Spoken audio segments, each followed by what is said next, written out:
বিসমিল্লাহির রহমানির রহিম। সুপ্রিয় শিক্ষার্থীবৃন্দ, তোমরা যারা ষষ্ঠ শ্রেণীতে পড়ো, তোমাদের আজকে আলোচনা করব তৃতীয় অধ্যায়ের অনুশীলনীর সকল প্রশ্নগুলো আমরা আলোচনা করব। ইসলাম শিক্ষা ষষ্ঠ শ্রেণী অনুশীলনী 3 তৃতীয় অধ্যায়ের সকল প্রশ্ন নিয়ে আমরা আলোচনা করব। তো এখানে শূন্যস্থান পূরণ করো। যে 1 নম্বর ছিল মাখরাজ হলো উচ্চারণের স্থান, জওফ হলো 2 হলো জওফ হলো মুখের ভিতরের খালি জায়গা, 3 ছিল সূরা আল ফালাক পবিত্র কোরআনের 113তম সূরা, 4 ছিল সূরা আল হুমাযাকে দুটি অংশে ভাগ করা যায়, 5 হলো হাদিসের অপর নাম হলো সুন্নাহ।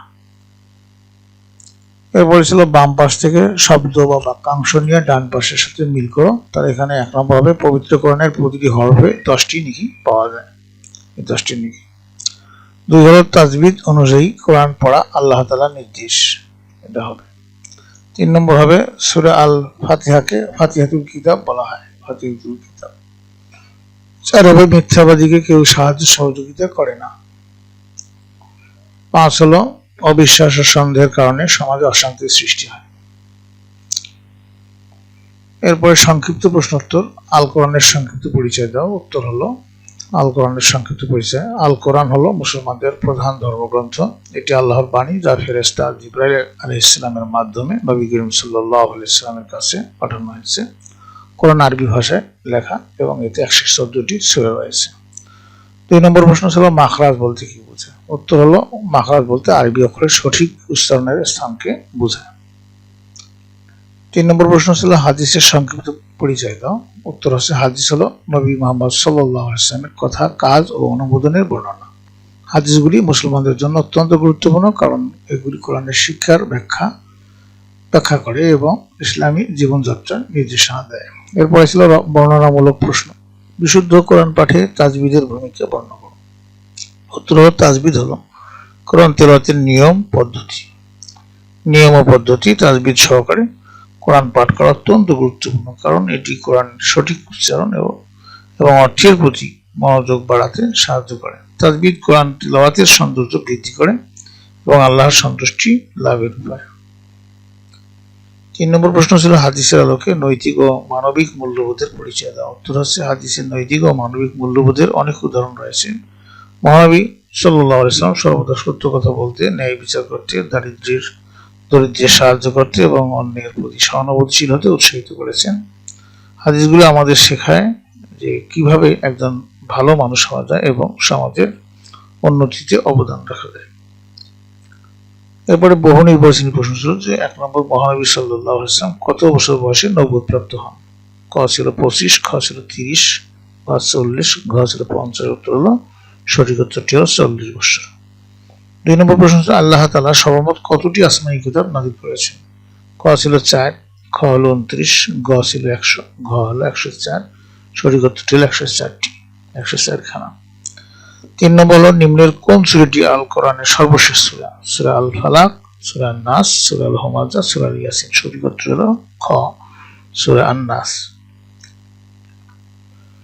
এরপরে নিচের উদ্দীপকটি পড়ো এবং 4 ও 5 নম্বর প্রশ্ন উত্তর দাও। সাবিহা ও মলিহা দুই বান্ধবী। সাবিহা সবসময় নামাজ পড়লেও মলিহা মাঝে মাঝে নামাজ পড়ে না।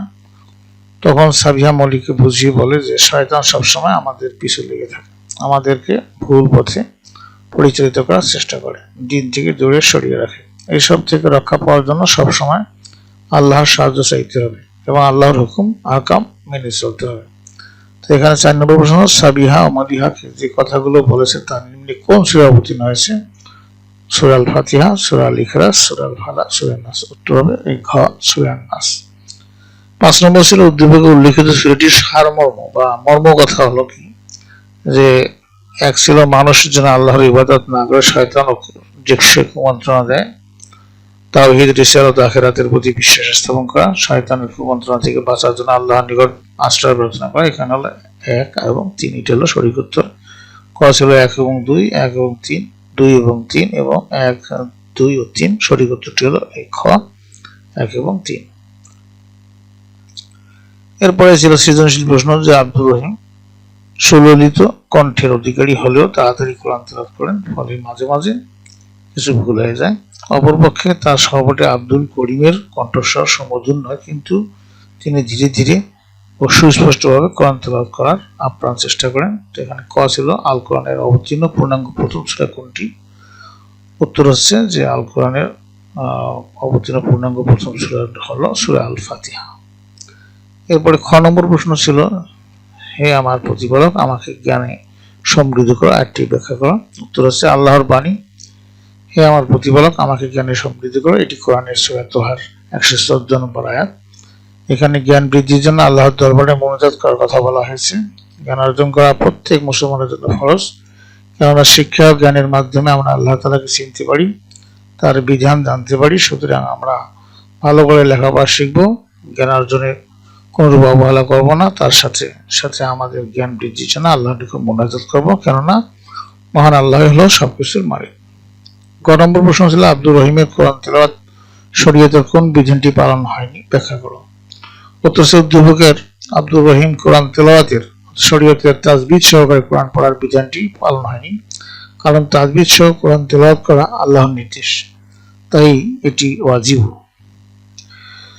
তাজবিদ শব্দের অর্থ হলো উত্তম ও সুন্দর করা।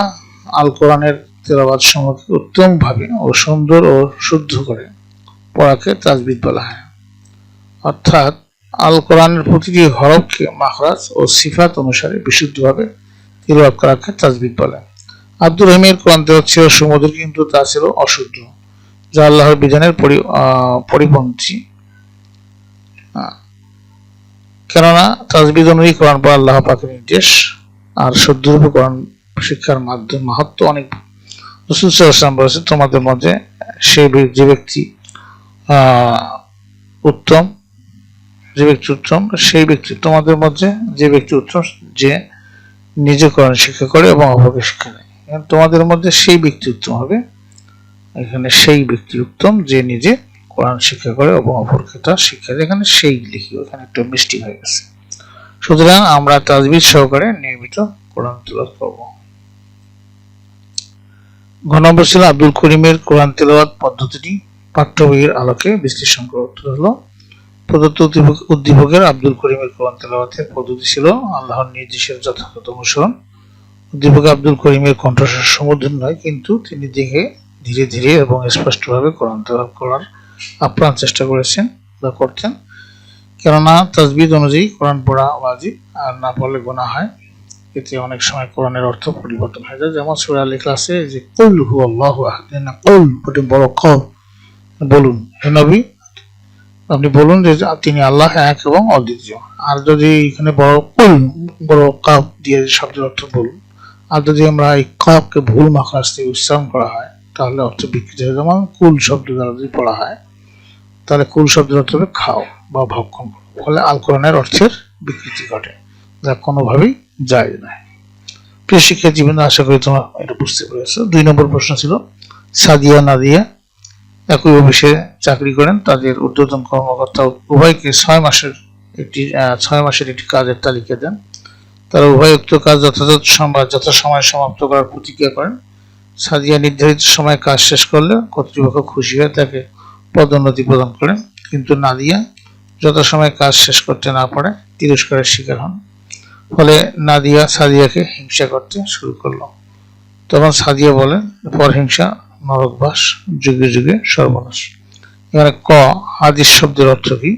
খ ছিল মাখরাজ বলতে কি বোঝায়, ব্যাখ্যা করো। গ ছিল সাদিয়ার কর্মে কি প্রকাশ পেয়েছে, পাঠ্যবইয়ের আলোকে ব্যাখ্যা করো। আর ঘ ছিল নাদিয়ার কর্মকাণ্ডের পরিণাম সংশ্লিষ্ট হাদিসের আলোকে বিশ্লেষণ করো। আমরা একটা একটা করে জানবো উত্তর। তো এখানে হাদিস শব্দের অর্থ কি? হাদিস শব্দের অর্থ হলো কথা বা বাণী ইত্যাদি। 2 ছিল মাখরাজ বলতে কি বোঝায়, ব্যাখ্যা করো। পবিত্র কোরআন মাজিদ আরবি ভাষা রচিত। আরবি ভাষা রয়েছে 29টি হরফ বা বর্ণ। প্রত্যেকটি হরফ বা বর্ণ নির্দিষ্ট স্থান থেকে উচ্চারিত হয়। আরবি বর্ণ উচ্চারিত হওয়ার স্থানকে বলা হয় মাখরাজ। মাখরাজগুলো মুখের 5টি স্থানে অবস্থিত। এগুলো হলো হলক বা কণ্ঠনালীর অন্যতম। গ ছিল সাদিয়ার কর্মে কি প্রকাশ পেয়েছে, পাঠ্যবইয়ের আলোকে ব্যাখ্যা করো। উত্তর হলো উদ্দীপকে বর্ণিত সাদিয়ার কর্মে অঙ্গীকার পালনের মতো গুরুত্বপূর্ণ কর্মটি প্রকাশ পেয়েছে।